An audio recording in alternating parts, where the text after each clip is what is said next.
وزیر مملکت برائے پیٹرولیم مصدق ملک نے پیٹرولیم مصنوعات ذخیرہ کرنے والوں کو خبردار کر دیا۔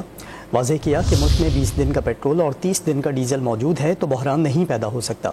ملک کو ہائی جیک کرنے والی کالی بھیڑوں کے خلاف سخت کارروائی جاری رہے گی۔ ذخیرہ اندوزی کے مکمل خاتمے تک چین سے نہیں بیٹھیں گے۔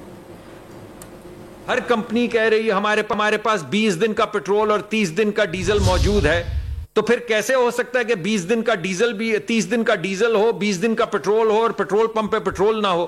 یہ کچھ کالی بھیڑیں ہیں جو پورے ملک کو ہائی جیک کرنے کی کوشش کرتی ہیں، جو ہر مرتبہ جب بین الاقوامی سطح پہ ان کو ونڈ فال نظر آتی ہے کہ ہم پیسے کچھ بنا لیں گے عوام کو ایکسپلائٹ کر کے 3 دن میں یا 5 دن میں، تو ہر دفعہ ایکسپلائٹ کرتی ہیں۔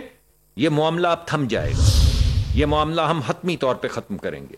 جب تک اس ملک میں ذخیرہ اندوزی کے ذریعے لوگوں کی لیے مشکلات پیدا کی جائیں گی، ہم چین سے نہیں بیٹھیں گے۔